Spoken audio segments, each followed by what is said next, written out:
What is up, Ravens flock? Huge shout out for your support for the 410 Sports Talk. James and Glenn are the best in the business. They're killing it right now. They love talking Raven talk. Make sure you go subscribe to their channel. Let's go Ravens. Big trust. Welcome in, everybody, to another episode of 410 Sports Talk. James Haskell, along with my co-host Glenn Martin, and we are here to review all the news in regards to the previous game, of course, the Ravens-Broncos game. We're here to recap it for you, but this video specifically is going to be about something that's very interesting going around in the news. Mr. Vic Fangio's got his panties in a wad. There's really no other way to say it. So we're going to talk about the controversial last play of the game for the Baltimore Ravens. But before we do, if you're new to the channel, the best way you can support it is go ahead and hit that subscribe button. Give us a like. Of course, that helps with the algorithm and things like that. We want to make sure all Ravens fans get in on the 410 Sports Talk, so make sure you go ahead and do that for us. But more than anything, let's talk about Vic Fangio, Glenn.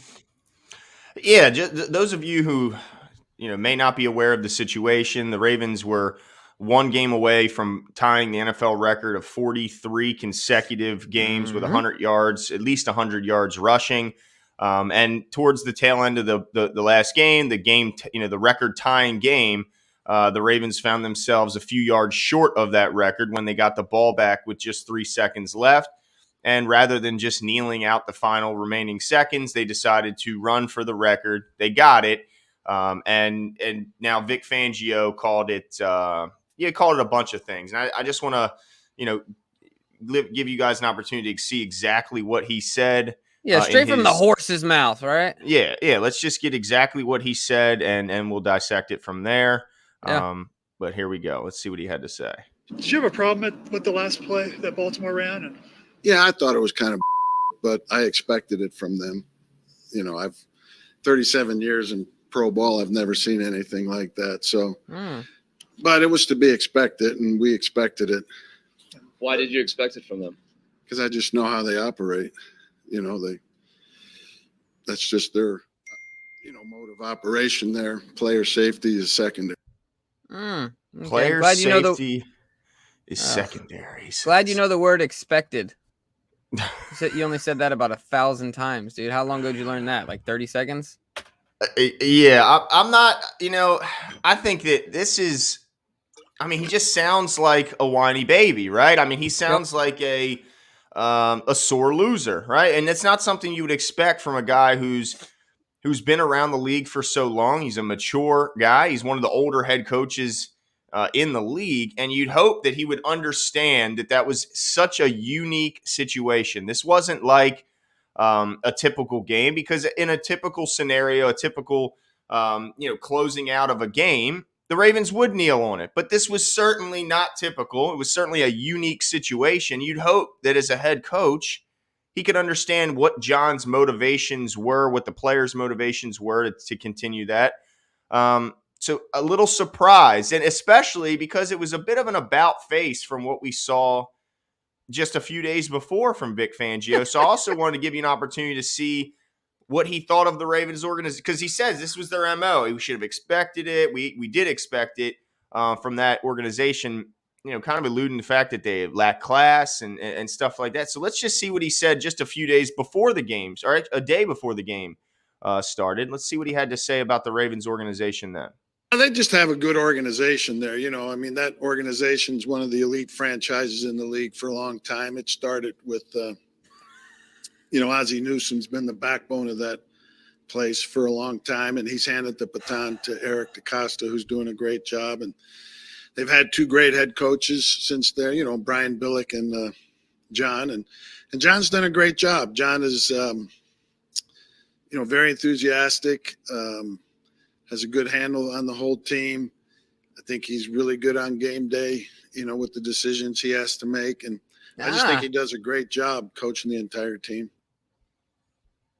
Wow. That's interesting. I thought he expected it from this organization. Hold on. What, Jimmy? Yeah, what is this guy really good on talking game about? day with the decisions he makes. And then all of a sudden he makes a terrible decision. Glenn, let me tell you what is happening here. Okay. Okay. Yeah. And Break it down. A couple things. I tweeted about this yesterday, and there's no other way to put it. One, Vic Fangio, if you got a problem with it and you're so bright defensively, there's a simple solution. 2 words. Stop us. Period. End of story. Second of all, there's no other way to put it other than you're using the veil of player security or player safety as an excuse for that. Don't talk to me about player safety, Vic Fangio. We all know that you don't care to that extent. You might care about player safety. I'm not saying you don't at all, but to that extent, no. He wasn't worried about the players on that last play. Exactly. So this is what really happened, Glenn. All right, and I'm going to break it down, giving you guys a story, okay? All right. Last night, went to putt-putt, went to mini golf, okay? It's my wife, myself, my in-laws, and our little baby. My father-in-law is only here for a week to visit his grandson, so he's hanging out with him as much as he can. So he's holding him all 18 holes. He's only putt-putting with one hand, and he is beating the brakes off of us. And I'm so mad because I'm like, how are you holding my baby and putt-putting like you don't even care, and you're destroying us, right? Yeah. So finally, I turned around and I said, you know what? You're going first. You get to see everyone make mistakes. You're going first this time, because there was nothing else I could do. So I started blaming the fact that I couldn't beat him based on the fact that he's going last. I just started complaining. I was Vic Fangio. That's all it is. He's just whining about losing. There's nothing he can do to control it. He can't stop it. And he's upset. I mean, his whole world, his identity as a defensive coach broke down. The fact that his team is garbage. Like, you know, there's moments in life when you just look in the mirror and you realize everything you thought was right is wrong. Like, he thought his team was good. Wrong. He thought he had his quarterback situation figured out. Wrong. He thought he knew how to stop a run game and put together a good defense, which they did. I mean, they relatively kept us in check on the ground, but you know, they certainly didn't stop us offensively. So all those things wrong. Yeah. It was really, I mean, look, Vic, come on, man. You're better than this. You're better than this, Vic. And let's just call it what it is. I mean, he came into that game thinking he had a shot at this division, right? Saw the Chiefs were down a bit, saw them take a couple of unexpected losses.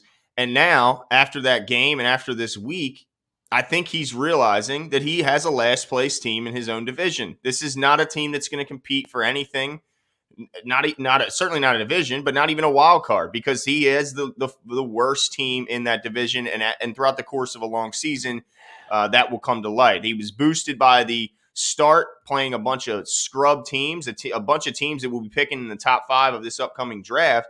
And that gave them an inflated confidence. And when your world is crashed down around you, it certainly will make you turn. Yeah, it'll make you turn to anywhere to find some reason or someone to get mad at and blame, because in reality, you're just mad and frustrated about your own situation. But the part that got me the most upset was like you mentioned, the covering it up with saying that his player safety is an issue. And I think John Harbaugh had a great little dig when asked about this, and he referenced something that I was in real time shocked and surprised to see, and that was the fact that they were taking so many timeouts and running so many additional plays in the final seconds of the game when we all knew the game was over. He knew it. Everyone in the building knew it. So you can say, well, people try and score a lot of times in the end parts of the game to have a good, to get into a rhythm going into next game. So hold on. So it didn't apply to this game. It wasn't going to affect the outcome of this game,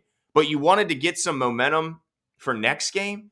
But that's worth more than what the Ravens were doing after they worked for something for 42 straight games. The offensive linemen wanted it. The offensive coaches wanted an opportunity to go for this record.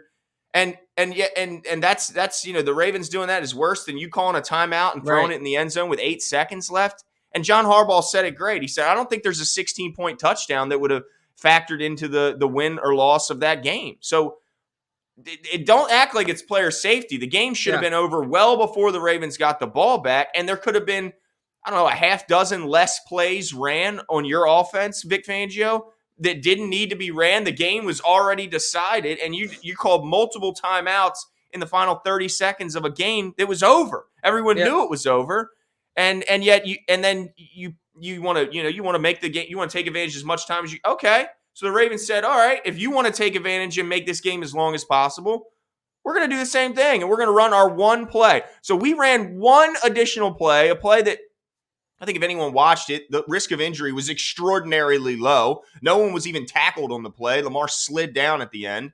So that one play is more dangerous than the half dozen plays you ran offensively, which were far more intense. It's nonsensical what Vic Fangio, and he's just being a poor sport baby about it. Yeah, so hypocritical. I mean, the height of hypocrisy, right? Like, you're absolutely right, where they made that play possible. One, by calling the timeouts. Two, by letting Drew Lock be Drew Lock, right? Like, there's really no other way to put it. You made it possible for us. We didn't, yeah, we intercepted the ball, this, that, and the other, but at the end of the day, he could have knelt down. We aren't calling a timeout.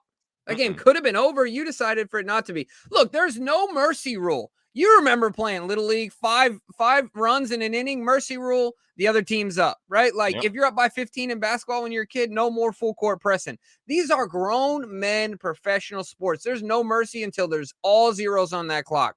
So get over it. Quit whining about it. Go back to the cave from whence you came and just deal with it, Vic. Get yourself a quarterback, man. That's all I got to say. Get yourself a quarterback. So I thought it was ridiculous, and it's so insulting that he would talk about player safety like that and try and bash John for player safety. It is so ridiculous. It's so childish. It's such a low blow. So many things. It's just out of my mind that he would even go there. I doubt that they will continue to be, the closest of friends. Not that they were before, but I'm sure this certainly strained their relationship, because it's just ridiculous that you would say something about another head coach. I just don't think you say those things. So, Vic, good luck, man. You will be a defensive coordinator after you get fired by the Broncos, and you will not be a head coach again. So good luck. Yeah, and hopefully he will not continue this same approach, because I have a feeling that the Broncos are in for quite a rough remainder of this season.